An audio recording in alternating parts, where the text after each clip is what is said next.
Good morning, ladies. Good morning, Emily. So my name is Emily Uldrich, and I'm the educator at the Southern Ohio Museum and Cultural Center here in Portsmouth.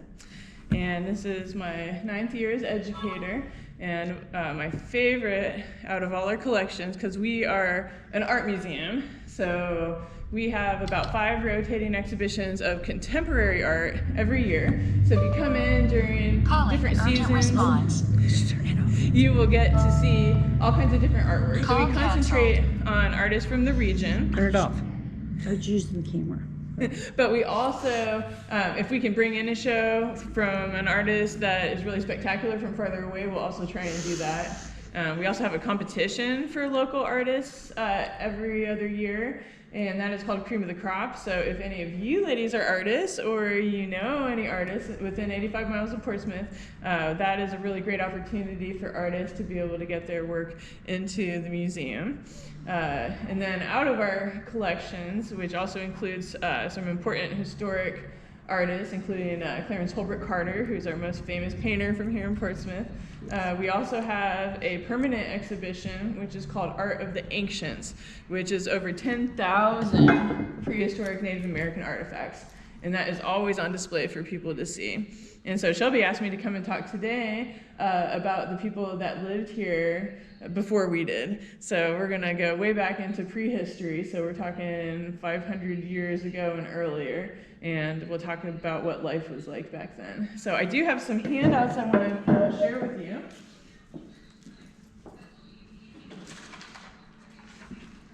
And don't feel like you have to read them now, but there are some nice pictures to look at. So this is one that I keep in the gallery, and this is just an introduction to the Art of the Ancients exhibition.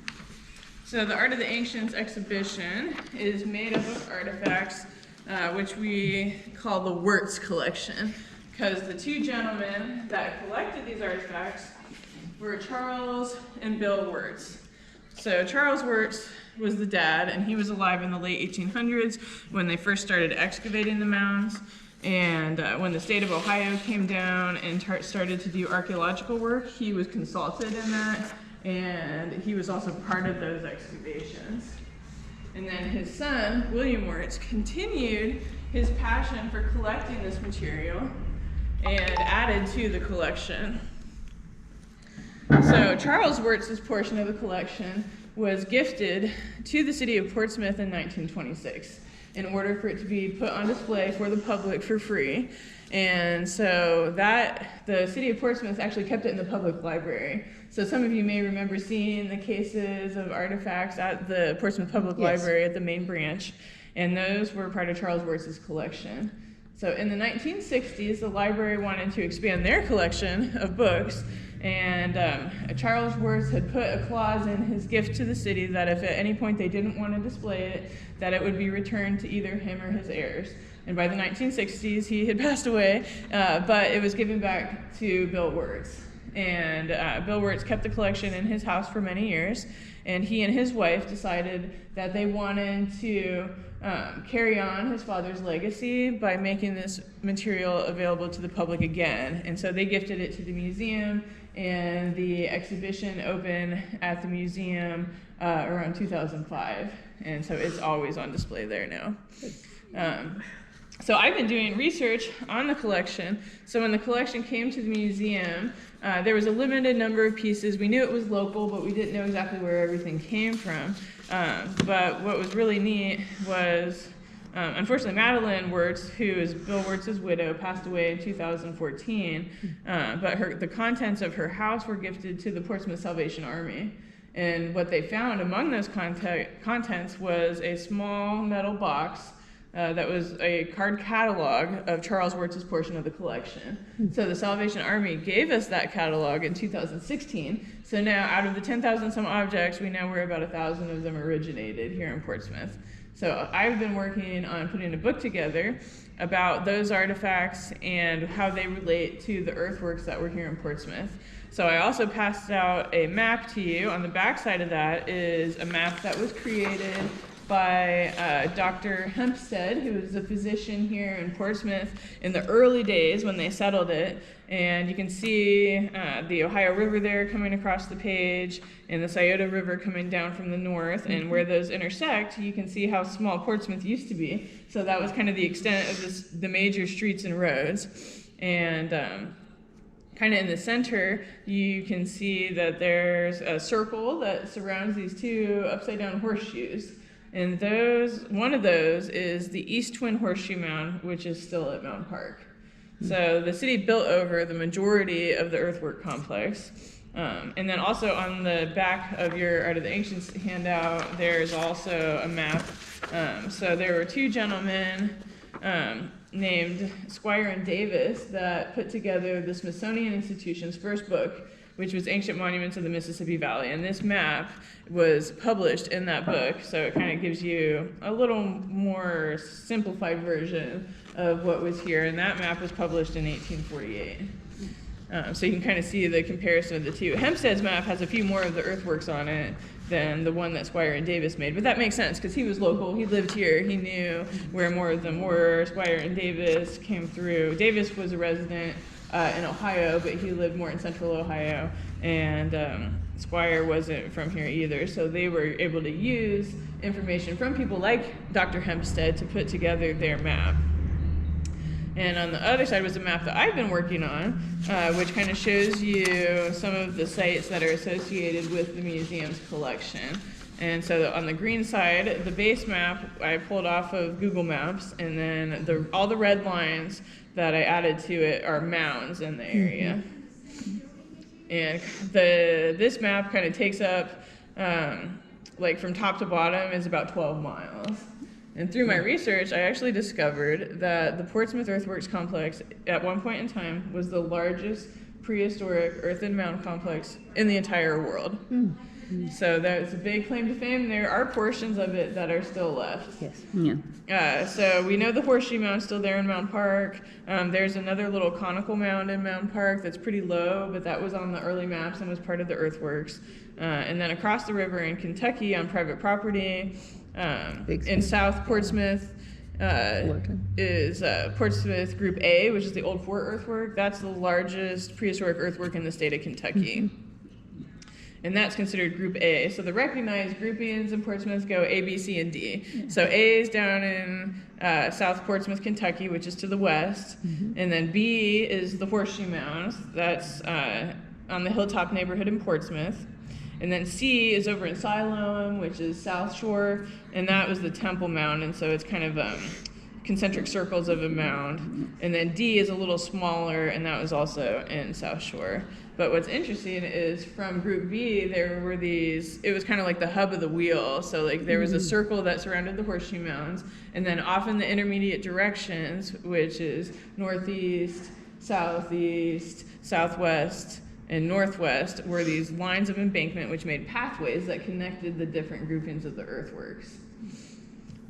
So I would want to be able to kind of answer your questions and talk a little bit about what life was like for people that lived back then. So does anybody have any idea of how old they think the horseshoe mound is? Older than me. But you know what? I live a block from Mound Park. Do you? Yeah. But I came from Kentucky. Oh, excellent. Yeah. So yeah, there's a South big Shore. connection. Yes. Now, I was not aware of the mounds. in Yeah. Kentucky, yeah. And like I told you, I crossed the river when I was 6 years old. Oh, wow. But there's a lot of people that don't know that South Shore, Kentucky was at one time called Taylor, Kentucky. Okay, I didn't know that. Because Charles Taylor owned the brickyard there. Oh, that makes sense. So my mom's people were from Kentucky. Neat. Carter County, Greenup County, you know. Well, there wasn't any work for my grandpa. So he crossed the river with his family and went to the Hocking River Valley. Oh, That's okay. on here too, yeah. To work in the coal mines. Yeah. Okay, my mom's husband, my dad, was coal miners. Oh, wow, yeah. Yes. And so the coal mine shut down then there wasn't any work there. So some of the family came to Kentucky to Okay. work at the brickyard. That makes sense. Okay. Now, somebody had something recently on Facebook, I think it was, about where is Fullerton, Kentucky? They never heard of Fullerton, Kentucky. But I said, yes, there was a Fullerton, Yes, there sure Kentucky. is, yep. Yes. Yeah. So it's South Shore or Taylor, you know. Fullerton, South Portsmouth, and then on down the river to That's another right. county. Yes. But I was not aware of all these mounds. Oh, there's I so knew about many, Park, yeah. you know, but and it's still there, and it's fenced in. It's good, and a lot of people use it. Right. It needs to be utilized more, even. Sure. Same yeah. way with where the rivers, where the conflusion of the river is, Alexander Point. That's Right. history too. Oh, it sure is. And yeah. people need to utilize that park also. Certainly. Yep. Yeah, and it seems like there's a lot more interest in it lately. Just the mounds in general and the yes, history of the yes. area. Yeah. So we're really glad As we to see get more that. mature, we're more interested in our history Right. than the younger generation is. But I do think it's neat, like in the public school, like now they're starting to teach about this prehistory, because we used to learn in school about like ancient Egypt and Yeah, ancient yeah. Greeks and how spectacular that was. But we had an equally amazing Yes, we did. civilization that lived Yes. here. Well, I know that, yeah. when I was in junior high, they had a class in Ohio history. Oh, fantastic. So, do you know there's an Indian burial ground out at Clay? Yes. So on the map here, there's some little dots, and that says Fort Mountains and Village, Feurt, and that is near Clay High School. And so there were 3 burial mounds there, and also a village site. Yeah. Well, Yes. Yep. AEP was trying to get UPS building in the N&W to move the railroad tracks to put substations in. Oh, Didn't gosh. work. Yeah, it's probably for the better. Well, when they found out there's an Indian burial ground there, they Right. couldn't do it. Well, they put a walkway in Mound Park too, you know. There was Yes. there was some hesitation on that also. Yeah. But the city was very responsible. So in 2018, they did a survey of Mountain Park to kind of figure out where the earthworks were exactly and the places that they might want to avoid. So in 2020, they put in their walking path and they dug electrical trenches to put in lights along the path. And they went through an area where they thought that they were avoiding all the earthworks and they thought that they would disturb things the least. And what was really interesting is the path that they chose, they found nearly 5,000 prehistoric Native American artifacts during that process. But at least the city was responsible and they brought in archaeologists and they were able to catalog these items and keep track of them. So because they were found on public property, which includes city property or township property or county property or state property, those artifacts belong to the state of Ohio. So they now have them in their designated museum, which is the Ohio History Connection. That's great. And so they have those artifacts. And they did make a report to the city. So out of those 5,000, I guess it was 400 and almost 4,500 artifacts, but there's a few of them that they photographed. So I'm in the process, I've been working for 2 years now on this book about the Portsmouth Earthworks Complex, but the city was nice enough to let me publish those pictures in the book. So hopefully by the end of the year here, we'll have that out and available. I'm going to sell copies, and then I'm also going to put it online for free because I think it's important. This information has just been hidden for so long Yes. that I think that it really just needs to be out there and available for everyone to see what amazing things were here before. You are so important in all of this. Oh, thank you. You are. I mean, you bring us stuff, make us aware Right. of things that we've never heard of. And so you're very important for the thank you community. so much. Yes. The museum is very important. Oh, for sure. Yeah, there's just priceless, amazing things at the museum, and yeah, it's certainly objects held in the public trust, and we try and preserve those for the future, so that all of the people that come after us can also enjoy the heritage that we have in the area, which is so important. But yeah, Fullerton's interesting. So you can see there's 2 little mounds that were there at Fullerton. They're not there anymore. But in 1927, they were road grading there, and they put in the neighborhood by Indianola Avenue.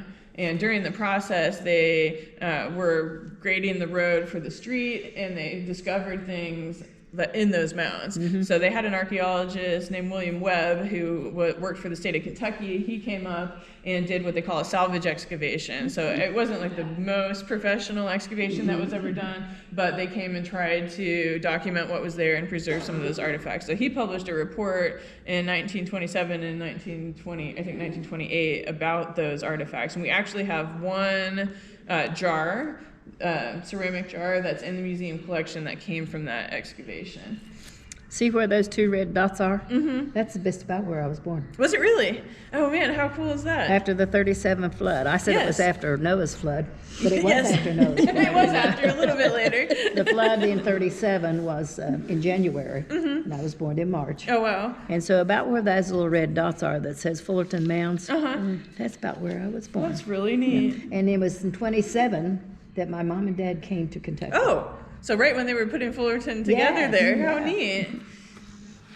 That's really cool. And the Biggs, you know, they have a big name over there too. Yes, so the Biggs Yeah. Mound Group D is actually still there. So that's on the property of Mark West Hydrocarbon, which is now a subsidiary of Marathon. And it is still intact. There's some photographs of it that I have in my book. Now, I want one of those books. Yeah, I will let you Yeah, all okay. know for sure when that's happening. And I will pass it down to my family. Oh, thank you. Yeah, I'm really excited to get it finished. If they're really good, I might get them a copy. All right. Well, let's hope that it's that good. Yeah, those recognized groupings from Old Fort Group A to the Temple Mound Portsmouth Group C in a straight line is 7 miles. Now, if you follow the embankments up to Group B and then come back down across the river to Group C is 8 miles. So when Squire and Davis came and did their survey, they estimated that if you lined up all the mounds back to back and all the embankments, that there would be almost 22 miles of mounds, which is way bigger than any other earthwork that we know of, which is really cool. And then let me draw your attention across the river from the Fort Mounds and Village is the Tremper Earthworks and Village.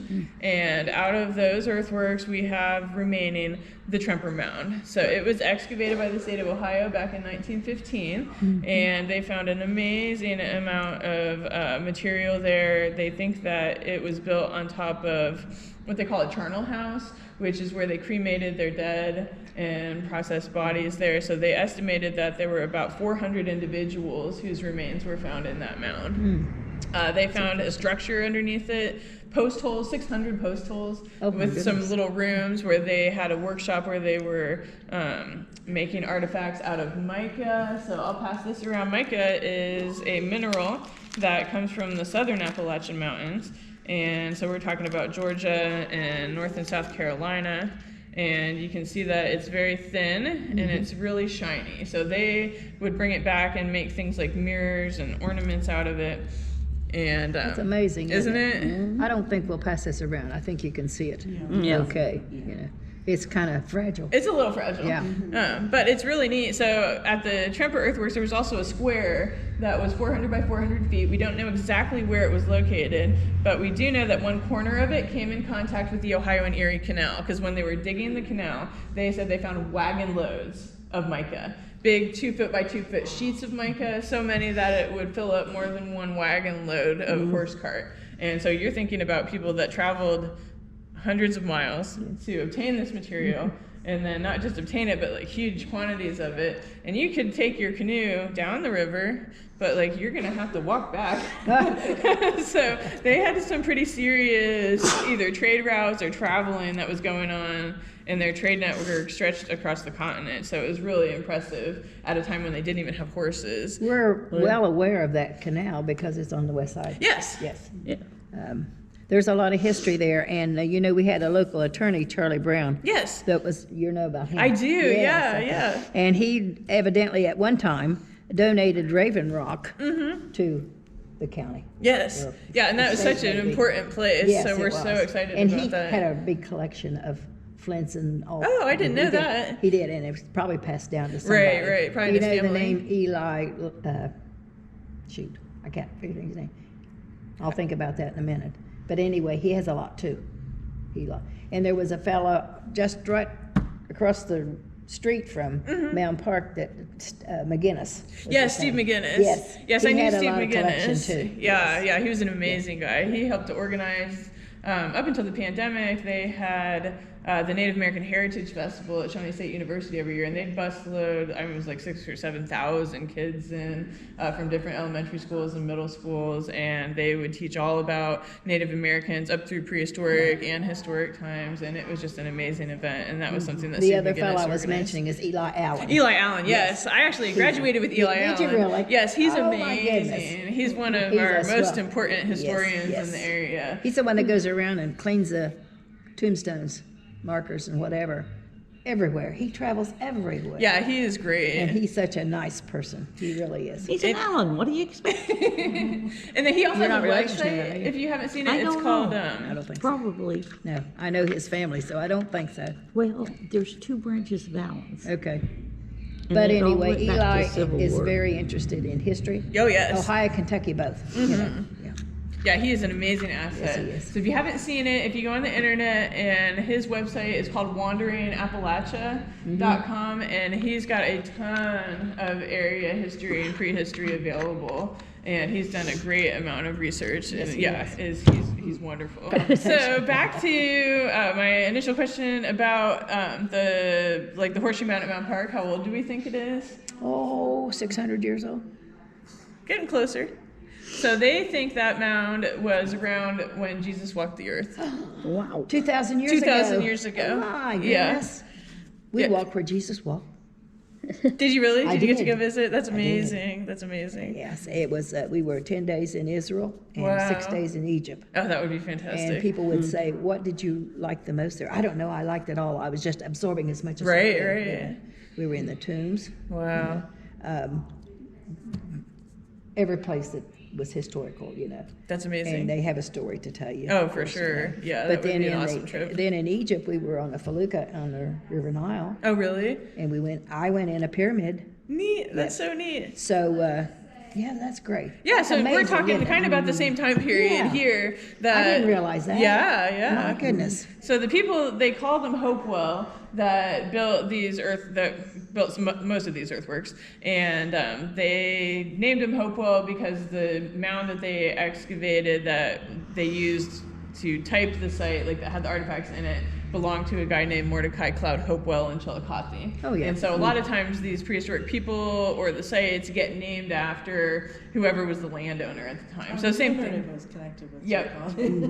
So like Tremper Mound, it was Senator William Tremper who owned the property when they excavated it, so now we know it as Tremper Mound. So these people did not, that we know of, have a written language, so we don't know what they called themselves. So the words that we use to call them now are just kind of arbitrarily applied, but we need to call them something, and so that's kind of how they end up with those names, is because that's whoever owned the property And so at the time. Tecumseh came long after that. Yes, long after that, yes. But there is on the map here at Earl Thomas Conley Riverside Park there, you can see just to the north of that was the Lower Shawnee Town Yes. on the Ohio side of the river. So probably Tecumseh was familiar with Lower Shawnee Town here. There's also Lower Shawnee Town over here was located about where Alexandria was. And we all know what happened in Alexandria. They got repeatedly flooded, so they moved to higher ground. Yeah. But the same thing happened to the Shawnee. So they got flooded out over there and they moved across the river to Kentucky near the old Fort Earthwork. And they were there, they think maybe only 20 years because they got flooded out again. So that's what happens when you build in the bottoms. is You're going to get flooded. And We know sometimes that. it takes a while for people to figure We out know that that's from the gonna river, don't happen. we? Yeah, we sure do. Yeah. But The story about Yeah. Follow the River. yes. You know that one? No, You don't know about that one? I don't think so. The Indians captured? Oh, you'll have to find out about Yeah, that. I'll have to look into Follow that. the River. Okay. The Indians were very self-sufficient, very intelligent. Oh, for sure. Yeah. To survive like they did. And then the sad story was how they were treated. Right. Yeah.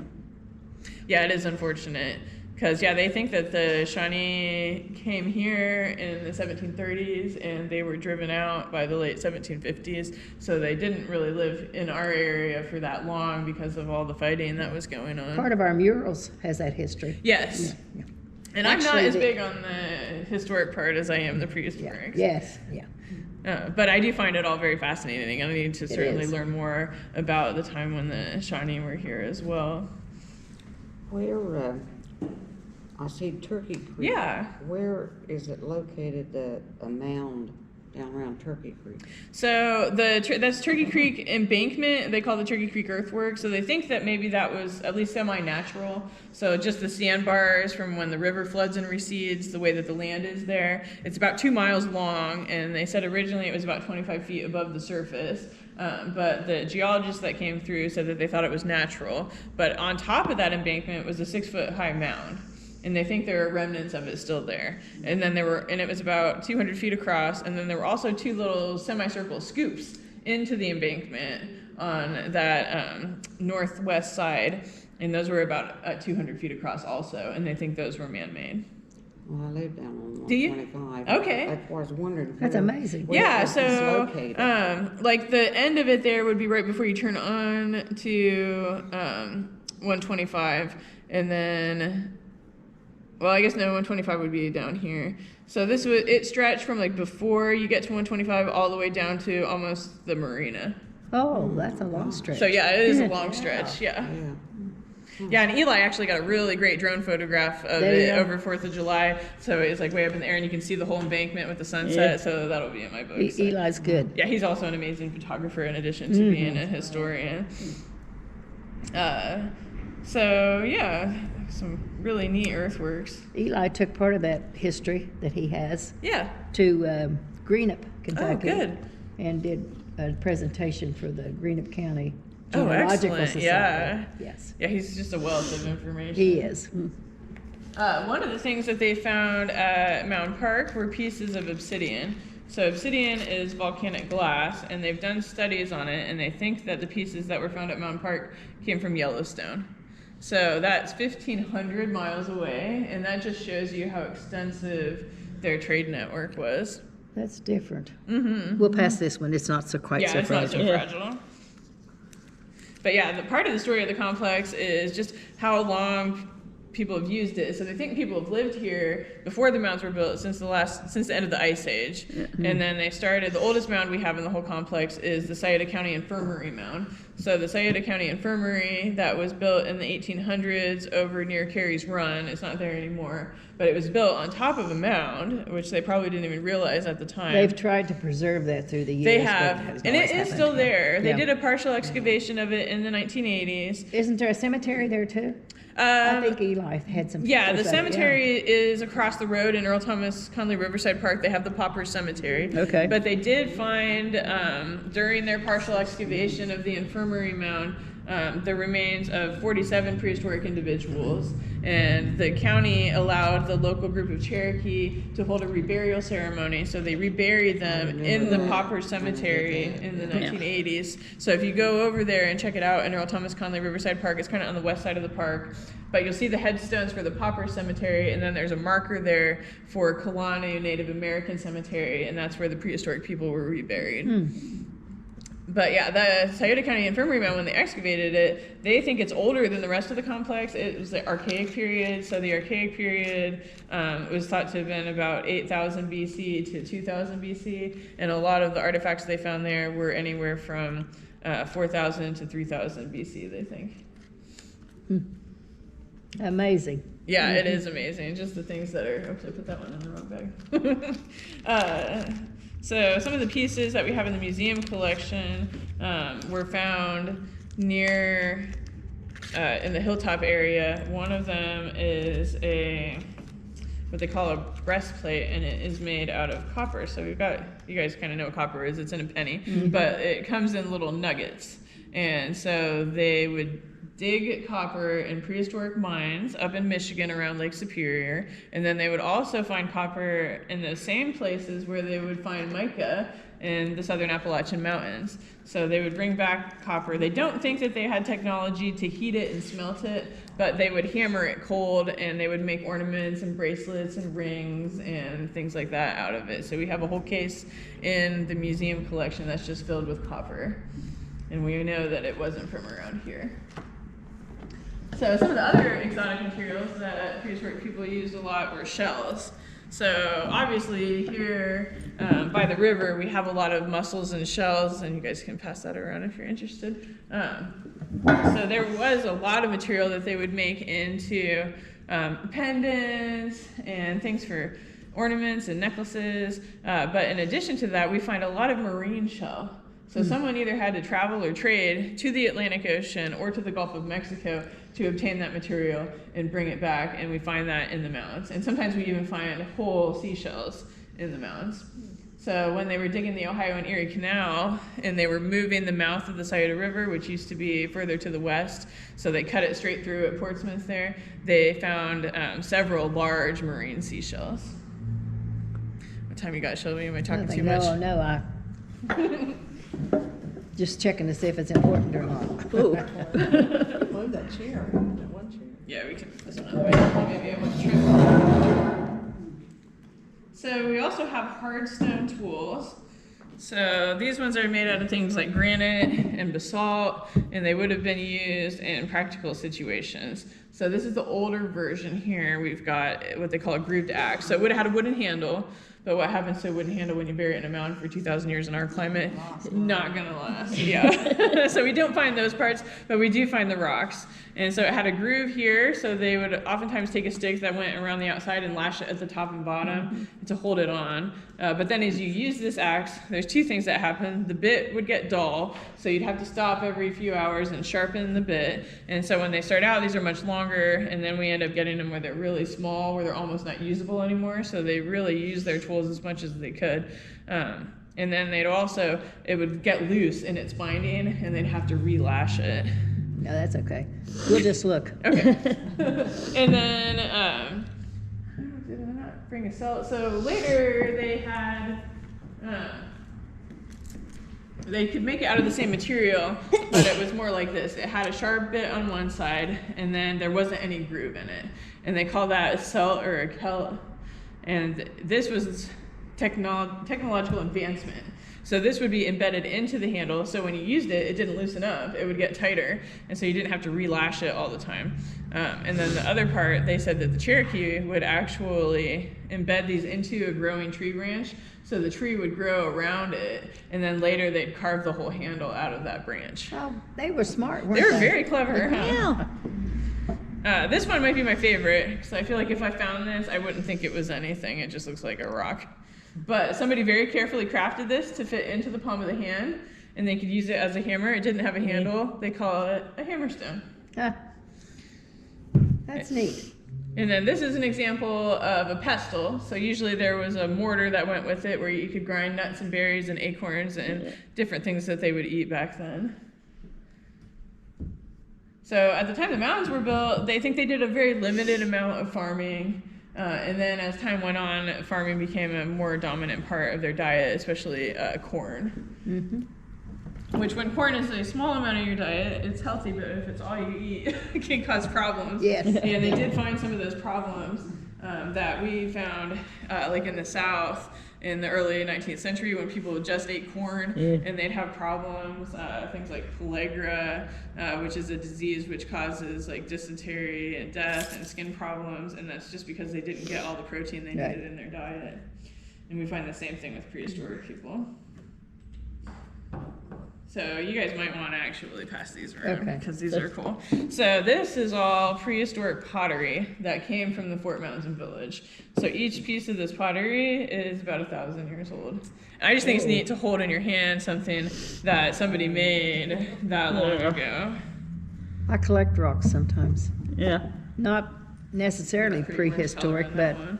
I just like them, and I think I'm going to remember where I picked it up, but I don't. I know. So that's what I tell collectors is that if you're collecting responsibly and you're picking up things off the surface, it doesn't hurt to carry a magic marker with you and just That's write true. on the object where it came from. Yeah. And that adds a lot of value to your collection. When I was knowing- younger, I had a great aunt that she come down from Bucyrus. We had to walk around the hill picking up rocks with her. Yeah. When I was in the Holy Land, I asked people, what do you want me to bring back? Bring me back a rock. I said, I don't think they'll let me do No, they that. probably won't, huh? But, oh yes. Did they? I did. Oh, that's They have a neat. lot of rocks over there. They're probably glad to get rid of some of them. I love it. But what I also think is really neat on these is the decoration. So some of them are fairly plain. And See, then, yes, go That ahead. one looks like a brick, Yeah. you know. And when That's they used to make the clay brick over, Yeah. and it's like that. A lot like that. Yeah. Well, and that's part of the reason why we had so many brickyards is because we have such an abundance of really good quality clay here, which is the same reason they were able to make such great prehistoric pottery. But you can see this one has been what they call incised, so they decorated it when it was wet with lines.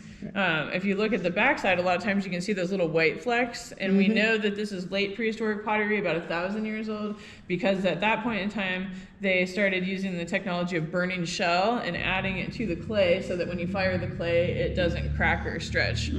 I'm very familiar with clay lines around here. Yes. My grandfather was killed on Oh my gosh, almost exactly catty corner from where I live now. really? Oh man, that's so sad. Oh, July 11th, 1955. oh my gosh. Yeah, that's scary. Yeah, it is a dangerous job for sure. Well, the last thing he done was named me. Well, that's really special then. Oh, yeah. You can see this one has like an orange color to it. So they have, sometimes they'll take different colors of clay, or they'll make some mineral paint and put what they call a slip on it to decorate it with color. And then one of the most popular ways to decorate ended up with these kind of weird textured lines on it. And what they would do is they would take cord and they would impress it. So they found that they would make twine out of different plant material, and they could wind something like this around a wooden paddle, and then they could use it on their wet clay and press it into it, and then you end up with those cords. And this is also, these impressions are part of the way that they study to see what their cords look like. So they can actually tell from the impressions like how they twisted the vegetable fibers to make that. This one might be my favorite. It's got a weird texture to it. This comes from a corn cob. Oh, So they would yeah. actually take the corn cob and roll it over the wet clay, and then it makes that kind of texture to it. They had a use for everything. I know, didn't they? everything. Oh, yeah. It's amazing. They didn't waste anything. No, and we do have a lot of animal bones in the collection. They'd sharpen them to make awls to sew their clothing. So like every piece and part of what they hunted was used. So we talked a little bit about Tremper Mound, and Tremper Mound just recently was purchased by the Ark of Appalachia, which is an archaeological conservancy here in Ohio. And so they are actually prepping that site. They bought about 650 acres out there, and they're planning on opening it to the public sometime next year. So we're so excited about Yes, that. yes. We're We're familiar with that with the Nature Club. Oh, good. Excellent. Excellent. Y'all can come to the Nature Club and hear her again. Yeah, we talked tonight. But the Tremper Mound was a really special place. I told you there was a charnel house there. But in addition, they also found a lot of artifacts, and one of the most spectacular finds, probably in the whole history of our country, was at Tremper Mound. And they found 60 pipes made out of pipestone that are in the shape of animals. And so they were so well carved that they could tell exactly what species they were. Some of them are no longer found in our area. And it's just really amazing. So I've got some copies here. These are plaster copies of some of the pipes. So you can see how detailed it is. It's very naturalistically carved. Our That's little a frog. frog here, yeah. And then we can see the crow and this effigy Yes. pipe. So these are copies in plaster, so they don't even really do them justice. So those were part of the excavation that they did in 1915. So those artifacts are now part of the Ohio History Connection collection in Columbus. Now, I did hear recently that they took them off of display. So the Ohio History Connection manages a lot of prehistoric sites here in Ohio, and they are in the process of trying to get many of their Hopewell sites onto the UNESCO World Heritage List. Yeah. And so in order to become a site on the World Heritage List, if it has to do with prehistoric or indigenous cultures, you have to have approval of any of the indigenous cultures that are currently there. So right now they're in negotiations with probably a couple dozen tribes that have been removed from Ohio. We don't have any reservations here in Ohio. But one of the things that they object to is for any goods that have been buried to be on display. So they consider these to be grave goods or mortuary items, and so they have taken them at least temporarily off of display. So you can't look at them. But there are photographs of them. If you go to the Ohio Memory Project website, you can look up Tremper Mound, and there's photographs of the pipes. But the pipes are made out of pipestone, so we do have some samples of pipestone here. It's a very soft, easy to carve stone. What's interesting is if you look across the Tremper Mound to the east, you can see the Fort Mounds Village, and at the top of that hill is the Fort Pipestone Quarry, which is a prehistoric area where they would find these pits where prehistoric people dug in to get that pipestone. But they did a study recently of the pipes that were found in the Tremper Mound, and scientists think that they were made out of pipestone that came from a quarry in Illinois. So even though they had this material available like a mile and a half away across the Cider River, they valued things that were exotic. So they liked these exotic materials, and there was something special about being able to get material that wasn't, readily available.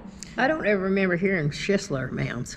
Yeah, so Schisler, that is just south of, there's like an ODOT garage there just south of Lucasville, Okay. and that's about where the Schisler Mounds and Village okay. was. So none of those mounds are still standing, but it's known as a late prehistoric period. We call it the Fort Ancient Culture site. But we do have some pieces in the museum collection that suggest that maybe it was an occupation there that was older around the times that the mounds were built. One of the collections that we have from the Schisler Mounds and Village are what they call a cache, if it's all bundled together. So like the 60 pipes were a cache of pipes, or if you find a bunch of the same arrowhead together, they call it a cache. But they found a cache of prehistoric fossilized shark teeth. So the prehistoric people would use those to make necklaces and ornaments. And we have some in the museum collection. We actually have a couple juvenile megalodon teeth. So the megalodon was that giant shark that had teeth that were like 18 inches long. You know, a lot of the Indians out west, Yes. that's how they make a living. Trading. It's all this- yes. Now, how would they smoke that? So most of these pipes, there was the bowl on top, and then there was a hole facing where the animal faced the user when they smoked. Oh, okay. So these pipes did not have stems, and then these are not functional. Oh, okay. These are just Curious. copies. Yes. But yeah, they had just had to have a little hole that came out here to okay. where they could face the animal and smoke their pipe. And they did have a native tobacco here that they called Nicotina rustica, which is supposed to be a very strong tobacco that came from South and Central America that they would grow here and smoke with their pipes. And they think most of their smoking was done ceremonially. But I mean, it's obviously, you don't know for sure because no one was around back then to talk to them about what they did and when and why. That'd be really good carvers to do something. Oh my gosh, it's amazing. Well, and the style of them is so consistent that they think maybe there was one person that carved them. And what's really interesting, they found these in 1915. In 1847, when Squire and Davis were coming through, they were up in Chillicothe at Mound City, which Mound City is famous for like the enclosure with the most amount of mounds inside of it, and it's still there. They've reconstructed it, and you can go and see it. It's spectacular. But anyway, in 1847, they found about 60 animal pipes in that mound, an mound at Mound City called the Piped Mound. And they thought that was going to be like the most amazing discovery that they ever made here, and that would never be beat. And then lo and behold, not too long later, they were excavating at the Tremper Mound and found something quite similar. That's amazing. You are full of information. Historical information. Well, even. thank you. That Appalachia organization is a good organization. Oh yeah, they sure are. I agree with that. But what's kind of cool is the pipes they found at Mound City. They did a study on those pipes, and they think that just about all of the animal pipes from Mound City were made out of pipestone that came from Fort Quarry here in Portsmouth. So I guess they were far enough away that this material was a little more difficult to obtain, and they used those to make their pipes up there. Amazing information. But yeah, if you guys have any questions kind of about how people lived back then, I'd be certainly happy to answer I have one questions. question. Yeah, sure. You haven't took a drink of that. I know, coffee. I am. You're going to have to warm it up. I think it'll probably be Go alright. get you some more coffee. It's cold. It's a little cold, yeah. A little cold. Well, if you girls have any questions, ask her now, or we'll go ahead with the rest of it and have some refreshments. What was their everyday life like? So yeah, it was interesting because most people think about prehistoric people and you think, gosh, it must have been really hard to live back then because like you couldn't go to the grocery store, you didn't have electricity, you didn't have running water, so it seems like things would be really hard. You didn't have cars. But actually, before people started farming, they think that they had a lot more free time. So like they think That's probably true. yeah. So like we work a 40-hour work week, so you're working 8 hours a day. But they think that in order for them to just get the things that they needed to survive, they had to work like 3 hours a day. 3 or 4 hours. We're into volunteering hours now. Yes, yes.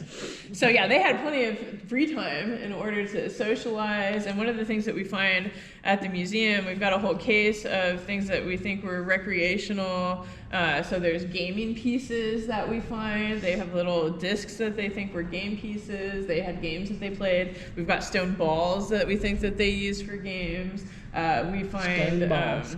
Can you imagine stone balls? I know. It'd be hard. If Let's you hope they're get not hit with throwing that them. ball, it's gonna hurt.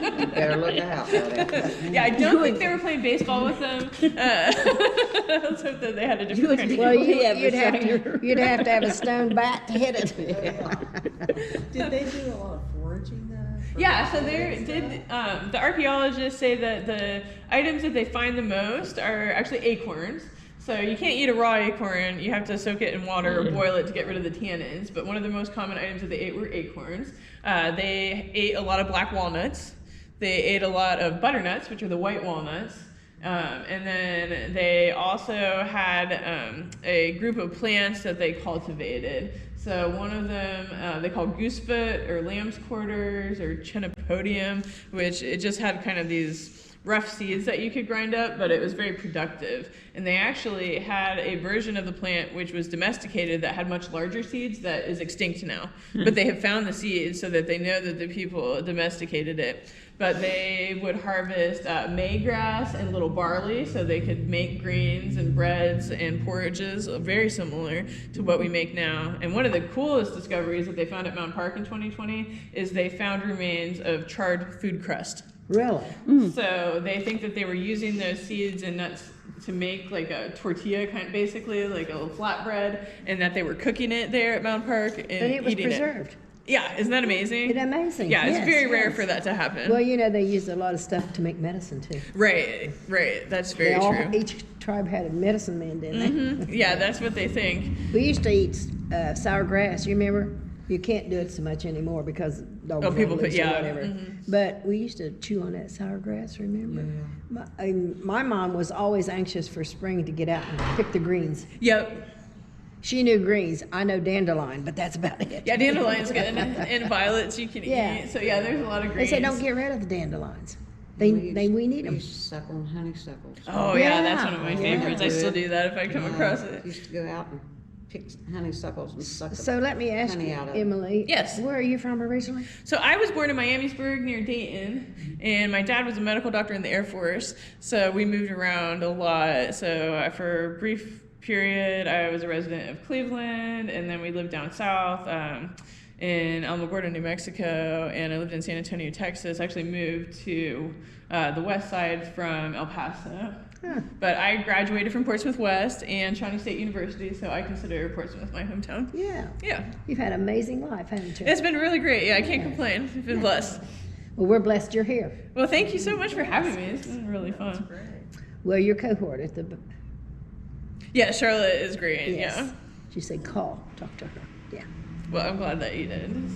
And I was lucky to get her. I was so happy when I knew she would be available. Yeah, I'm glad you did. Really enjoy it. Thank you. But yeah, the beech nuts, they would find a lot of beech nuts. So yeah, lots of nuts and different things. But what's also really cool is when they find food materials here, they think that because of the animal remains and the plant remains, that they find that people lived here year round. So there's some idea that like the center of their civilization was in Chillicothe, and they would just come down here for ceremonies. And what's also interesting in Chillicothe, by the earthworks, you don't find a lot of villages. Like they're a little bit removed from the earthworks. But down here in the Portsmouth Earthworks Complex, our villages are integrated into the earthworks that are very nearby, and we know that they lived here year round. So there was quite a settlement down here at the confluence of the Scioto and Ohio rivers. And they probably did a lot of fishing in the river. Oh, for sure. One of the things we find Both of at the them. museum are Yeah. bone fish hooks. That was long Yeah. before the Yep. pollution to the river, you know. And that technology hasn't changed much at all. They look almost exactly like modern fish hooks, except maybe they're missing the barb on them. But they would make those out of the flat portions of the leg bones of deer and elk. And I'm sure they had the berries and stuff like that. Yes, yeah. Yeah, you're totally right. So yeah, during the different seasons, they'd be able to Seasons, harvest whatever was yeah. in season and available. But yeah, it sounded like they had a pretty good life. Yeah. Now it would take a long time if you were gonna Yeah, make they're something gonna like do this. There's people that have made them that said it would take, I don't know, maybe like 14 or 18 hours of steady work to make something like this. And we have one in the collection that is 9 pounds. So depending on how big of a tool you were making, it would take a bit of work to create that, but apparently they had enough free time that they were able to do that at their And it leisure. was probably just a few people that did that, and they traded it for other things in exchange for that. Yeah, they do think they had specialized labor, so like you don't get to the point where you're that good at carving pipes unless that's your main job. Yeah. So yeah, they think there were people that were probably specialized to make certain tools and certain things that they needed to live their lives. Any other questions? No, you've told us a lot. Yes. Yeah, it's a lot to take in. It is. But I also do free tours at the museum, so if you guys ever want to bring a group in, you just give me a call ahead of time and we'll set you up with a free tour. And you're always welcome to come through, self-guided anytime. Our So. ladies at church, we talked about that, coming down there, and as a group. Yeah. And I don't know, would you have to make special arrangements though? No, you just call ahead, and you, Okay. like sometimes like the schedule gets booked up. Like we do like first come first serve. So like if there's a class from school that calls and they want a tour, like I'll put it on the calendar. So if you Okay. wait till the last minute, then I can't guarantee you that I can give you a tour that day. But you can still always come and visit the museum. It's always free to come in. That's an amazing area, really, that Oh yeah, a lot of people are not aware of. right. Rich in heritage, Yes. for sure. Yes. And Kentucky does too. Well, and what's interesting is it's related, and the complex shows you that too. Like just because there's a river in between us and Kentucky, like we're really the same community. That's why they had canoes. That's right. Emily thinks I'm biased. Oh yeah, thank you, ladies. Thanks for having me. No, it's